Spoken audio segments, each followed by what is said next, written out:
Otel. Anlatacağım şimdi her şeyi.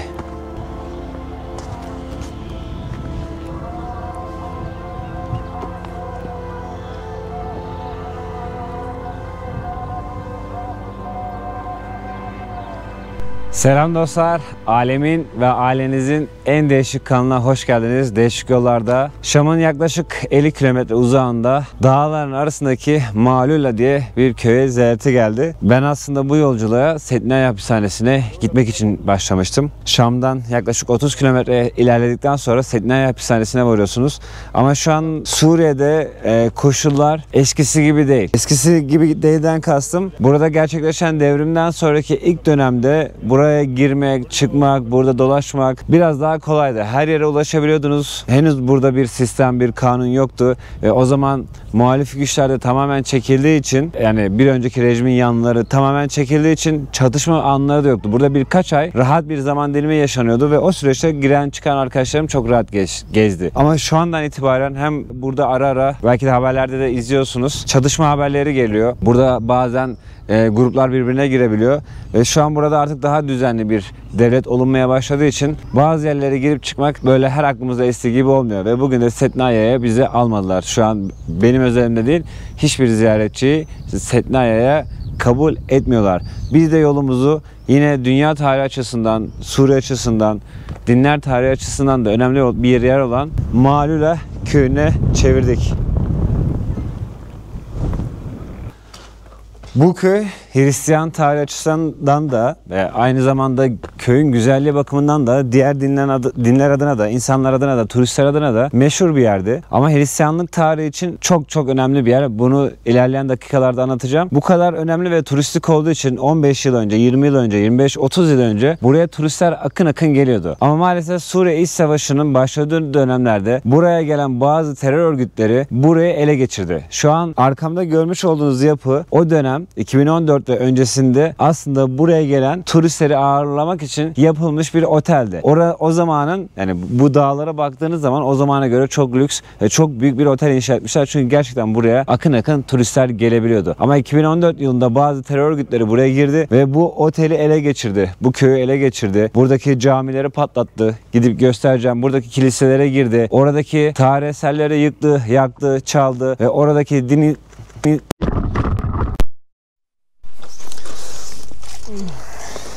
Evet, düştük.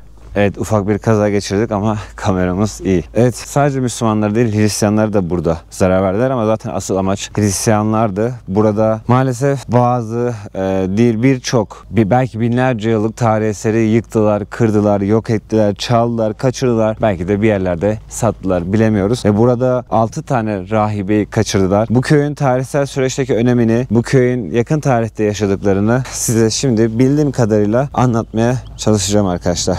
Buraya gelen terör örgütleri deyince arkadaşlar ismini söylemiyorum. Çünkü bir sürü kelime var yani. 3 harfliler var bir sürü, 4 harfliler var bir sürü, 5 harfliler var bir sürü. Yani hangisinin ne olduğunun önemli değil. Benim için hiçbirinden bir farkı yoktur. Buraya gelip bir insanın bile gözyaşına sebep oldularsa, buraya gelip bir tane de insanlık tarihi için bile önemli bir eseri yok ettilerse hepsinin Allah bin belasını versin. Hiçbirinin birbirinden farkı yok. Bu gördüğünüz kasaba, Malula kasabası. Burayı gezip şimdi size anlatma vakti. Bu gördüğünüz oteli terör örgütleri ilk başta karargah olarak kullandı. Ama terk ederken burayı, daha sonra burayı bir önceki rejimin güçleri o terör örgütlerinden almaya çalıştı. Bu iki grup burada çatışırken burası karargahtı, askeri üstü. Terör örgütleri direndi, bir önceki rejim direndi. En sonunda terör örgütleri buradan kaçmaya karar verdi. Ve kaçarken de burayı gördüğünüz gibi kullanılamaz hale getirdi. Şimdi zamanda terör örgütlerinin yıktığı Hazreti Meryem'in heykelini görmeye gidiyoruz. 2014'ten beri burası böyle yıkık dökük şekilde bekletiliyor. Umarım bir gün tekrardan restore edilir. Gezmek hala tehlikeli çünkü nerede ne var kimse bilmiyor. Belki adamlar buraya mayın döşedi. Bakın, otel hemen buradaki mağaraların üstüne yapılıyor arkadaşlar. Ve bu mağaralar aslında şimdi biraz sonra daha da detaylı anlatıyor olacağım. İlk Hristiyanların yaşadığı yerler. Hristiyanlık dünyaya aslında bu gördüğünüz noktalardan yayılmaya başlanıyor. Nasıl düzenlemişler. Şimdi Hristiyanlığın yayılışı, Hristiyanlığın dünyaya yayılışında şu an Anadolu toprakları da çok önemli yere sahip. Neden derseniz Hristiyanlık tam olarak aslında Hz. İsa'nın var olduğu dönem yayılmıyor. Hristiyanlık Hz. İsa'dan belki de 200 yıl sonra tam anlamıyla yayılma hızı başlıyor. Bu süreçte erken dönem Hristiyanlar önce aslında buralarda, bu gibi bölgelerde, Hatay'da, Kapadokya'da, mağaralarda, yer altında, zindanlarda yaşıyor. Çünkü o dönem özellikle Romalı paganlar Hristiyanlığın yayılmasını asla istemiyor. Kimsenin Hristiyanlıkla ilgili konuşmasını istemiyor. Ve belki en az 150 sene Hristiyanlığa geçmeye çalışan herkesi asıp kesiyorlar. O ilk Hristiyanlar da asılıp kesilmemek için işte gördüğünüz bu tarz mağaralarda yaşamlarını sürdürmeye çalışıyor. Bu köyün de ilk varoluşu ve Malule ismi de aslında bu Hristiyanlığa ilk geçen insanlardan birinin kaçış süreciyle alakalı. Evet, yine erken dönem Hristiyanların daha böyle büyük odalara sahip yaşadığı bir yaşam alanıydı. Uzaktan dışarıdan görülmesi zor bir şekilde inşa edilmiş. Belki o zaman kapılarında yine bir betonla bir şeyle kapatılıyordu ama pencereler gördüğünüz gibi çok zor seçiliyor.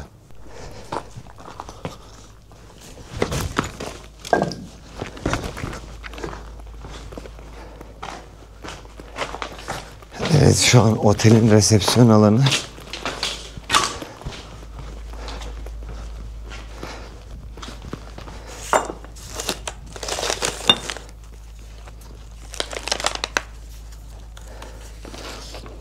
Minimum gruplar için 10 grup 20 kişi.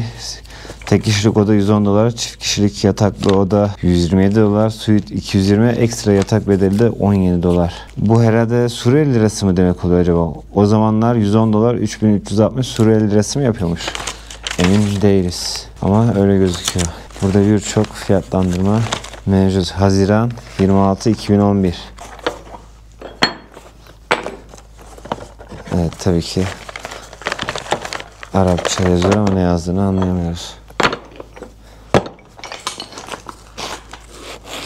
Kurşunlanmış gibi bu, ya da yağmur damlaları düşmüş.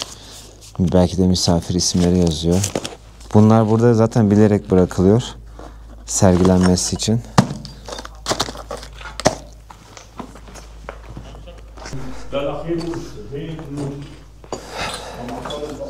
Evet, odalardan bir tanesi. Yine burada yatak. Evet, üst kata çıkılmasını engellemek için böyle buraları kapatmışlar. Buralar bombalar yemiş, uçak savarlar yemiş, roket atarlar yemiş. Yani burada 2014'ten önce insanlar tatil yapmaya geliyordu ama bugün bu yıkımı az da olsa benim gibi turist merak edip görmeye geliyor. Gerçekten tamamen kullanılmaz hale gelmiş.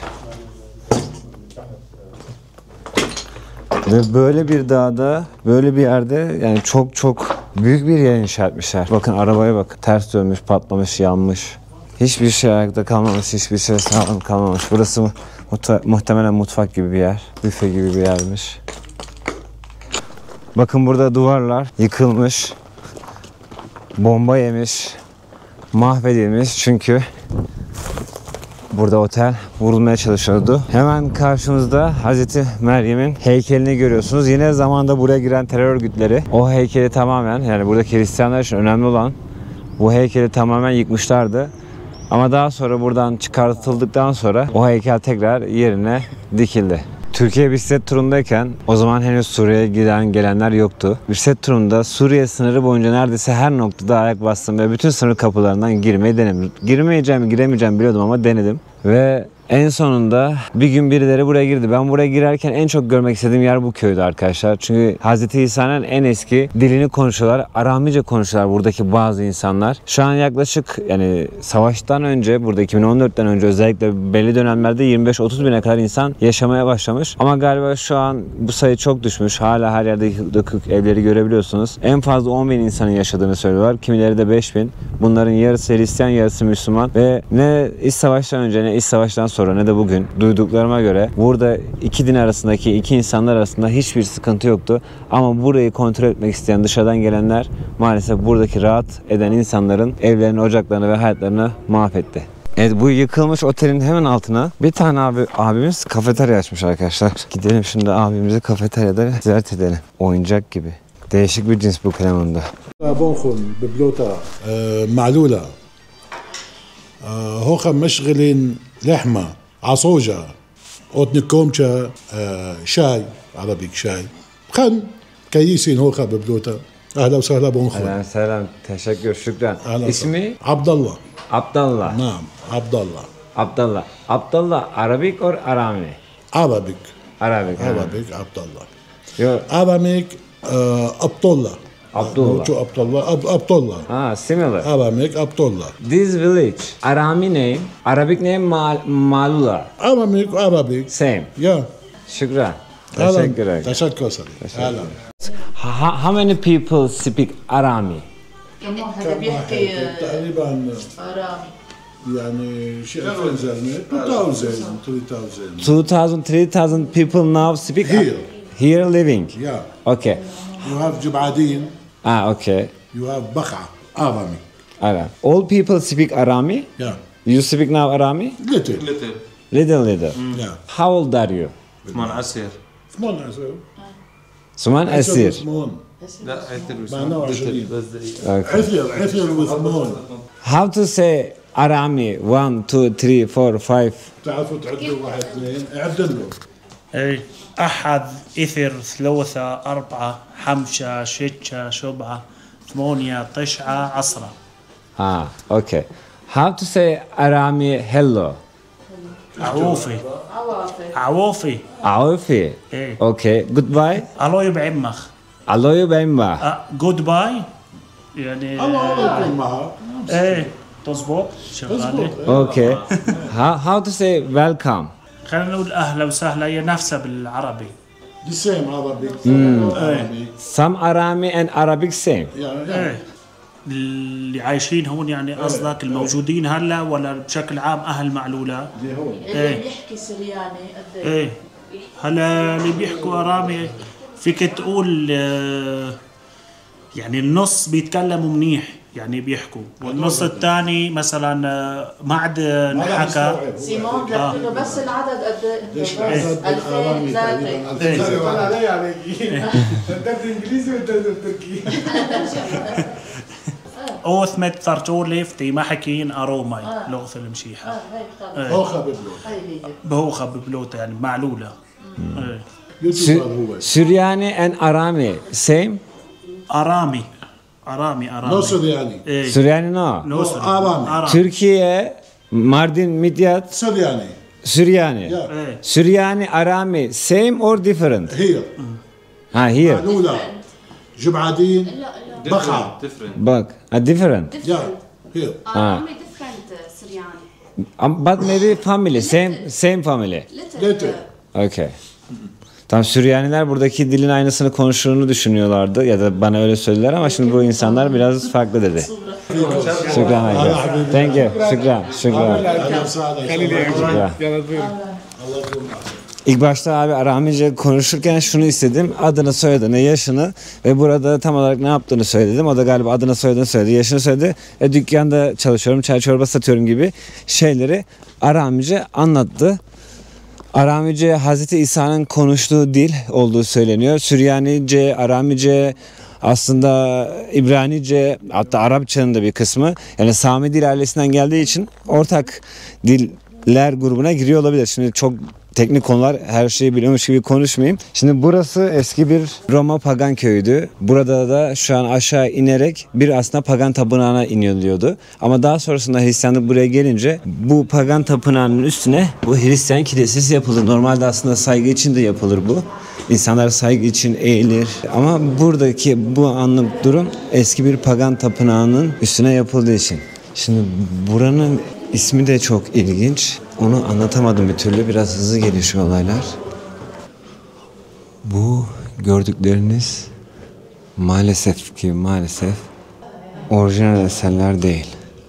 Daha önce buraya giren terör unsurları buradaki bütün tarihi eserleri, 1000 yıldan daha eski olan yapıları maalesef yıktı.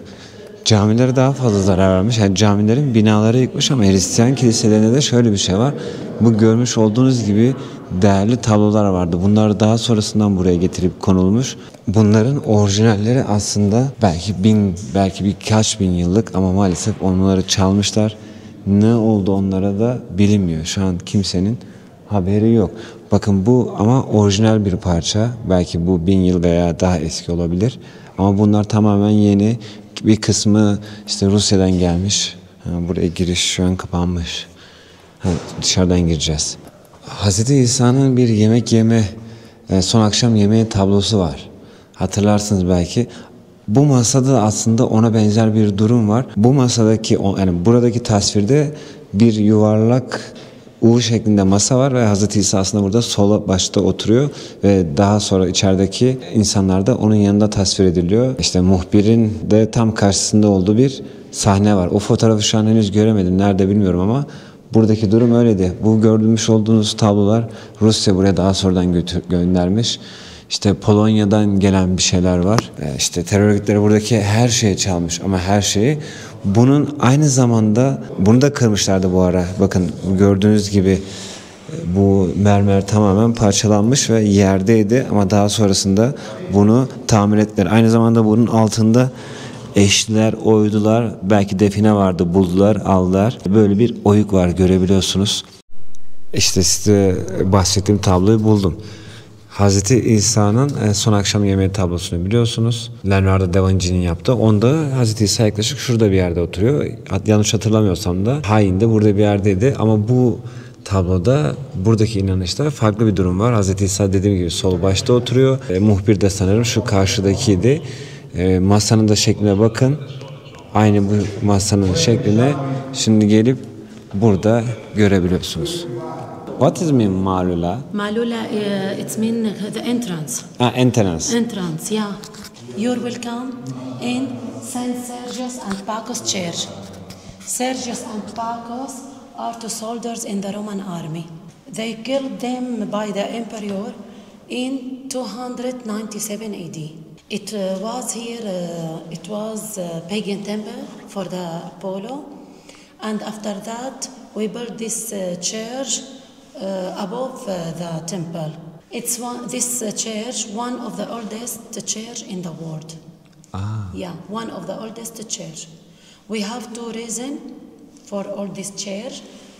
Is you like this wood between the road? Yeah, I know. Yeah, between the walls for the earthquakes, and we send a piece of this wood to the Germany. It's about 1,700 years old. That altar, it has a semicircular form and it has a high age. Before this church, about the form for the pagan temple, it has semicircular form and a high age with design for the animals. Before this church, they used sacrifices for the prayer. But for the Christian, after 325, by the Christian, they built this altar semicircular and a high age, but without hole in the middle, because we don't use the sacrifices. Here in this church, we have many icons. This is a copy because in 2013, it's stolen from here about 26 icons. For Malula, we speak language Aramaic, language of Jesus Christ. We have 3 villages in the world speak language, still speak until now. Malula, this village, around Malula, Jibadin and Sarkha. Speak this language. If you like to hear something, I can pray for you in Aramaic language. باسم الآب والابرة والروح القدس إله أحد آمين.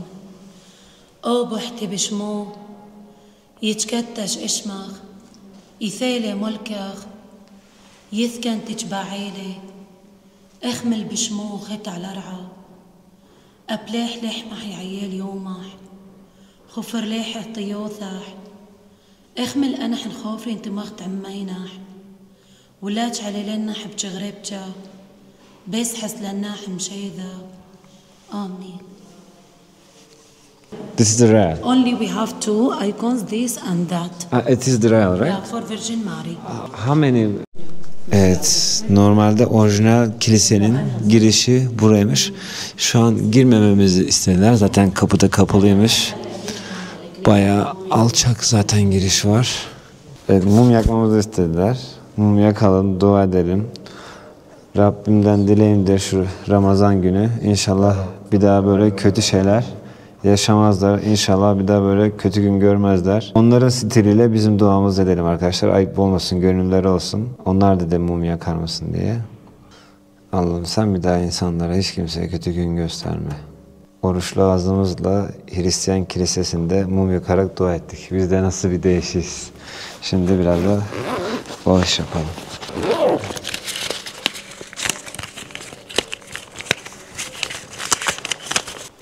Arabic, like this is Syriac letters, not Aramaic, original Aramaic, because before Christian Aramaic, Syriac. This is in English. Our Father who art in heaven. Ha, tamam, okey. evet. Aramice biraz önce dua etti. Onun burada hem Arapçası hem de Suriye stilinde yazılmış Aramicesi tam doğru ve eski Aramice değilmiş. Bu da İngilizcesi.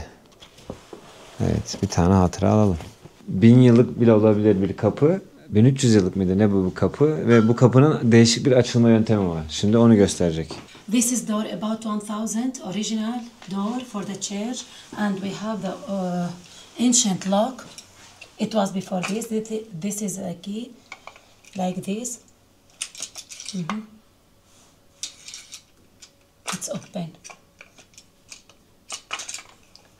Like this. We can open. We can open and like this. Evet, eski bir kilit sistemini gördük. Okay, thank you. Welcome. Her yerde kurşunlanmış bina izleri. Yakılmış, yıkılmış, kurşunlanmış, yok edilmiş ve civarda bir sürü mağara var. Kapadokya'ya gitmeyenler ya da tam detaylı bilmeyenler varsa Kapadokya'nın altında bir dünya var arkadaşlar. Gidin mutlaka. Ben kırık ayağımla bile gittim. Buranın aynısı Kapadokya'da da var yani. Bakın burada mağaralar var. Aşağıda bir yaşam var. Hasankeyf de böyleydi. Maalesef Hasankeyf artık modern dünyanın kapitalist sistemin ağına düştü. Yok oldu. Evet, şimdi de buranın antiksel hikayesine ve buranın isminin nereden geldiğine değinme vakti. Santakla diye bir kadın var.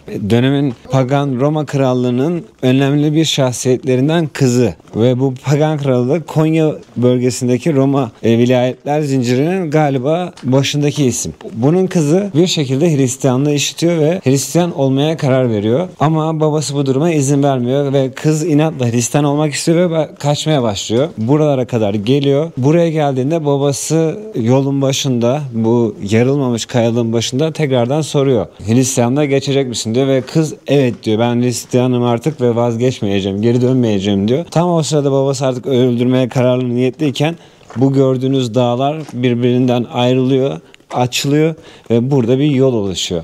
Ve buradan Makula yani giriş yapıyor. Makula isminin buradan geldiği söyleniyor. Gördüğünüz bu yoldan ilerleyerek bugünkü köyün içine giriyor ve babasından ilk anda kurtuluyor. Ama daha sonrasında tabii ki babası kızı tekrardan arka tarafta buluyor. Makula isminin ikinci geldiği yer olabilecek konuya orada anlatacağım. Ve Malülen, Makula değil ya Malula köyün ismi.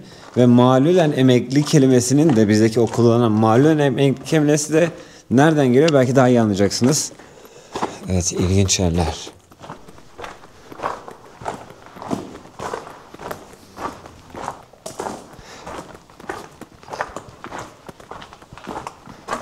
Hasankeyf'in eski halini görmek size nasip oldu mu bilmiyorum. bana nasip olmuştu. O kapitaller oraya gelip de böyle doğal güzellikleri yok etmeden önce gelip görmüştüm. Ve bu gördüğünüz ambiyansın onlarca katı daha güzellikte bir yapıya, bir alana sahipti. Maalesef bugün sular altında kaldı. Bu gördüğünüz mağaralarda, yapılarda belki de çarşı vardı. İnsanlar burada yaşamlarını idame ettiriyordu. Sevindirici şey, çok az da olsa, bir iki de olsa Suriye'de turist görüyorum. Bu güzel haber. Daha iyiye gidecek inşallah Suriye. Daha güzel günler görecekler. Daha iyi şeyler olacaklar. Burada yaşayan bütün etnik dinler, halklar, mezhepler, inananlar ve inanç sistemleri özgürce bundan sonra yaşamaya devam edecek. Dileriz ki böyle olur. Her yerde Hristiyanlıkla ilgili bir şeyler görebiliyorsunuz. Santak'la bu yarı geçtikten sonra giriş yaptığı yerde bir tane kilise yapılıyor. Şimdi de o kiliseyi ziyaret edeceğiz. Evet, şimdi Santakla'nın içeriye girdikten sonra ilk girdiği noktaya yapılan bir kilise görüyoruz. Zaten adı da Santakla Kilisesi.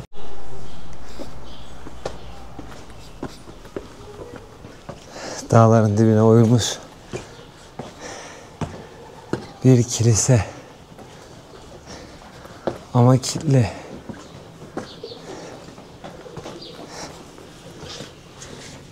Normalde burasıydı. Evet, normalde kilise kapanmış ama ablamız uzaktan geldik diye bize açıyor şimdi her yeri, sağ olsun. Burası da yine dünyanın en eski kiliselerinden birisi. Yes. Şimdi anlatacağım size Santa Takla'yı. She was from Turkey. Yeah, Konya. Ikonia. Yes, I know. City of Ikonia. From the first century, because Saint Tekla from the first century, this church was built in 1906 on the old church, on the old one, in the 17th century. 17th. Oh. Before here, pagan temple? Yes, before. Before the first century. From the soldiers of her father, our God opened the huge mountain. She entered from the huge mountain, the gap of Saint Tekla, and came to this place. She hid above in the rock and lived. She hid and lived for 30 years. Şimdi malulen emekli kelimesinin nereden geldiğini size anlatacağım. Santa Takla işte ne yaptı babası? İlk önce tam öldürecekti. Dağlar birbirinden açıldı, yol geldi. Santa Takla buraya geçti, babasından kaçtı. Ondan sonra babası onu tekrar burada yakaladı. Onu yakmaya çalıştı ama yakamadığı bir yağmur yağdı ve üstüne bir aydınlık geldi. Bu yangın söndü, sonra babası onu aslanlara atmaya çalıştı, aslanlara yem etmeye çalıştı. Ama aslanlar bu sefer kedi kesildi, Santa Takla'ya zarar vermedi. Yılanlar attı, yılanlar ona zarar vermeye çalıştı. Ondan sonra babası kafasını falan da kesmeye çalışmış galiba, kesilmemiş falan. Böyle birçok şey denemiş ama Santa Takla'nın canını bir türlü alamamış. Santa Takla bir türlü can vermemiş. Onun ne yapmak istese ona hiçbir canlı karşı koymamış. En sonunda babası da onun canını almaktan vazgeçmiş ve Santa Takla malulen emekli olmuş. Ve bu dağlarda hayatını sürdürmeye devam etmiş. Bu malulen emekli kelimesinin buradan gelmiş olabileceği söyleniyor. O noktada emin değiliz ama bu anlattığım hikayede Hristiyan bazı yazıtlarda mevcut. Evet arkadaşlar, nereye benziyor burası? Mardin'e benziyor, Midyat'a benziyor. Gerçekten kendi topraklarımızdan bir yer gibi ya da biz bu topraklara aitmişiz gibi. Aslında ikisi de aynı şey. Mezopotamya, hepsi bir, burada yaşayan halkların bıraktığı eserleri izliyorsunuz. Kimin neyin olduğunun çok önemi yok. Irkların, dinlerin, mezheplerin yani tabii ki önemli ama hani kimin senin benim diye tartışmanın çok lüzumu yok bana sorarsanız. Bakın bugün binlerce yıl sonra gelip bu coğrafyanın ortak mirasını bir Müslüman olarak, hem de arkadaşımla yanımda abiler de var. Hepimiz oruçluyuz ama gelip burada Hristiyanları ziyaret edebiliyoruz ki bunlar 10 yıl önce burada Müslüman olduğunu iddia eden bazı aşırıcı gruplar gelip bu insanların canlarını aldı. Buraları yıktı, yaktı. Binlerce yıllık tarih eserlerini çaldı. Kimi deniyor ki götüremeyeceklerini kırdılar, parçaladılar. Götürebilip satabileceklerini de çaldılar. Kimileri diyor diyor Almanya sattılar, kimileri diyor Amerika'ya sattılar. Kimileri diyor ki o örgütleri işte X devlet kurdu, kimileri Y devlet kurdu. Biz onlarla ilgilenmiyoruz. Gazeteci ya da tarihçi değiliz, bir TV yapımı da değiliz. Ben elinde 2 parmak kamerayla dünyayı gezen, affedersiniz, kıçı boklu bir memoyum. O yüzden o örgütlerle, yani konu siyasete alet olmasın diye olabildiğince Suriye gezimde değinmemeye çalıştım. Elimden geldiğince ben şunu yapmaya çalıştım. Bir gezginin gözünden anlık olarak şu anki mevcut durum, ne var ne yok ve bulabilirsek tarihten de 3-5 kalem etmeye çalıştık. Bugünlerde hala böyle tam tadıyla böyle hurra diye gelip gezmeye belki mümkün değil. Ufak tefek bazı sorunlar var. Mesela akşam 6'dan sonra buraya gelip giden karayolunda olmamamız öneriliyor. O yüzden biraz daha var ama bence 2-3 ay sonra inşallah buradaki olaylar bitecek ve belki dünya turunda demiştim ya size turlar düzenleneceğim diye. O turlardan bir tanesini de belki buraya düzenleriz. Burada daha önce buraya gelen o terör örgütleri 7 tane rahibeyi kaçırıyorlar ve bu 7 tane kaçırdıktan sonra da dünya kamuoyundan rüşvet istiyorlar. Aldıkları rüşvetten sonra da rahibeleri salıyorlar para karşılığında. Terör olayları sırasında bombalamaların hedefi olan bir camiye geldik. Şu an buradan gözükmüyor ama minarenin o tarafı paramparça. Evet, bir tane ufak ama yine çok eski bir camiye girdik. Caminin iç kısmı hasar almamış. Ya da emin değilim, tadilat da görmüş olabilir. Ama şu an bu durumda. Evet, yine kurşun izleri. Şehrin en merkezi yerinde bile var. Güneş izin verirse, evet bakın minare 2-3 tane bombanın hedefi olmuş. Daha çevrede yıkık dökük binalar da vardı da tepeden gözüküyordu da şimdi içine girince nerede olduğunu seçemedik. O cami bir tane daha olacak. Kurşun izleri gibi şeyler var. Camide kimseyi bulamadık. O yüzden şu kubbenin oraya ya da minareye çıkmak istedim size daha iyi göstermek için. Buradan anlaşılıyor, evet. Hemen dibinde de Hristiyan bir aile oturuyor. Bakın orada Hazreti Meryem'i kenara koymuşlar. Evet, gördüğünüz gibi yine orada yıkılmış bir bina. Şöyle yakınlaştırarak göstereyim. Bombalara hedef olmuş, kurşunlanmış, yıkılmış, mahvedilmiş bir yer. Bye bye, bye bye. Hello, how are you? Bye bye. How are you? What is your name? Johanna. Johanna. Your name? Sharmi. Your name? Julius. Julius. Nice to meet you. Thank you. Bye bye. Bye bye. Bye sir. Bu arada Setnaya Hapishanesi dediğimiz yeri ben çok güzel size anlatacaktım ve çok güzel bir içerik hazırlayacaktım. Zaten çok güzel bir şekilde anlatan bir sürü arkadaşım oldu ama ben bir farklı bakış açısı getirecektim. Setnaya aslında kendini aynı Malule gibi bir kasabadan alıyor ismini. Ve Setnaya da aslında dünyanın en eski Hristiyan yerleşim noktalarından birisi. Setnaya'nın hemen 1 kilometre etrafı yaşam alanı ve orada da aslında Hristiyanlar yaşıyor. Setnaya Hapishanesi'nin ismi de belki 1000, 1500, 2000 yıldır var olan Setnaya köyünden geliyordu. Ama maalesef girmek nasip olmadı. İşte Esad rejimiyle o terör örgütleri arasında çalışma yaşanıyor. Şimdi şöyle bir durum da var. Yani bütün suçu terör örgütlerine de atıyor olabilirim ama bir yandan da Beşar Esad da buraları vurmuş olabilir. Yani o çatışma sırasında artık kim burada gitmiş olabilir maalesef bu yapıtlar, ibadethaneler. Yani eserleri çalanlar, insanları kaçıranlar terör örgütleriydi ama sonuçta bir önceki rejimin güçleri de buraya girip çıkmaya çalışıyordu. Bomba atıyorlardı. Yani buna kim niye bomba atar onu da gerçekten idrak edemiyorum. Sizin verdiğiniz cevapları ben de tahmin ediyorum. Benim de aklımda öyle şeyler var ama abi o insanlar nasıl bu kadar salak olabilir onu anlamıyorum. Yani yaptıkları motivasyonu anlıyorum ama bu kadar nasıl salak olabileceklerini anlayamıyorum. Evet, yavaş yavaş şehri terk ediyoruz. Videomuzu da bitiriyoruz.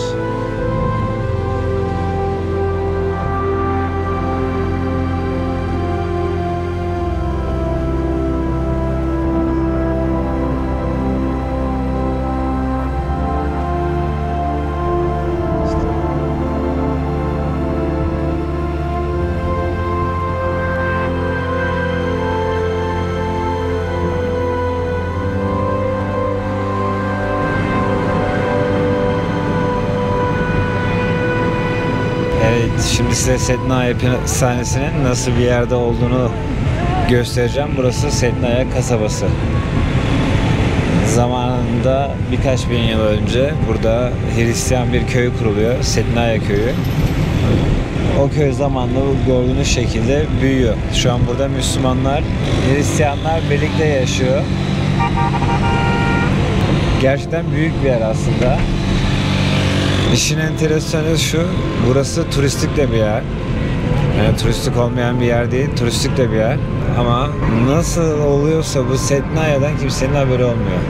Ve söyleniyor ki Sednaya gibi aslında Suriye'de 60'a yakın cezaevi var. Hani Sednaya'dan daha kötü bir iki yer olduğu bile söyleniyor ama onlar nüfus yani kalabalıklık bakımından çok fazla olmadığı için belki bu kadar duyulmadı. Evet, hemen bu geçtiğimiz merkezi yer, bakın bir sürü merkezi yer geçiyoruz ve sadece 2 kilometre sonra burada hem de bu yolun üzerinde belki de son 100 yılın en acımasız şartlarda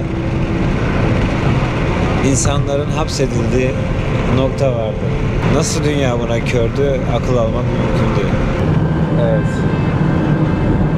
Şu an beyaz bölüm dediğimiz alanın iki kısmını da gördük. Şu tepedeki artık su deposu, kale gibi bir şey var. Onun solu. Bu da karakolun dış duvarı arkadaşlar, bakın. Otoyol ya. Halep'e giden, özür dilerim. Şam'a giden otoyolun kenarı. Şurada hapishane. Ve gördüğünüz gibi hapishanenin girişi de burası. Bakın yolun üstü. Aha, burası hapishane. Hani böyle gizli saklı çölün ortasında bir yerde, otoyolun üstünde bir yerde. Ama bu zalimlerin yaptığı bu işkenceleri duyamadık. Yani videoları izlemişsinizdir siz de. Yürek dayanmayacak şeyler yaşamıştı insanlar. Ne diyeyim, tarihte inşallah başka hiçbir yerde böyle bir şeyler yaşanmaz. Burası, buranın arkası Esed'in askerlerinin merkezi komutası, hemen karşıda da, orada da Esed'in sarayı. Şurada da Kasiyun Dağı vardı. Şimdi dedim ya, buraya önceki yani ilk gelen YouTuber'lar daha şanslı. Olayların ilk yaşandı yani. Burada değişimin, Esed'in kaçtığı ilk anlarda gelen insanlar daha şanslı. Oralara çıkabildiler. Kasiyun Dağı'ndan Şam'ı seyredebildiler. Çayını içenler çayını içebildi ama maalesef şu an çıkamıyormuşuz. Şu anda da yasak varmış. Kasiyun Dağı'nın önemli bir özelliği daha var. Bilal Ebişi'nin de türbesi burada bir yerde olabilir. Aynı zamanda da Hazreti Adem'in oğulları ilk burada birbiriyle kavga etti. Daha doğrusu dünyada ilk kan burada döküldü. Dünyanın ilk cinayeti burada işlendi. Habil ile Kabil bu dağda kavga ettiğine inanılıyor. Evet, Şam'ı şu an güzel bir şekilde, manzaralı bir şekilde de gösterdim size. Artık bu videoyu bitirebiliriz. Buraya kadar hem öncesinde hem sonrasında, buraya gelene kadar, gidene kadar, inanın söylemeyi bazen unutuyoruz, beğen demeyi, ama çok gerçekten videoların arkasında emekler var. Bu videoda da abi teşekkür ederim. Çok sağ olasın. Allah razı olsun sizden. Bir arkadaşımın selamıyla burada birine geldim. O abi de sağ olsun bu abiye, bu abi o abiye derken bizi böyle bir yolculukta yalnız bırakmadılar. Videoları beğenip yorum yaparsanız seviniriz. Kendinize iyi bakın. Hoşça kalın. Allah'a emanet.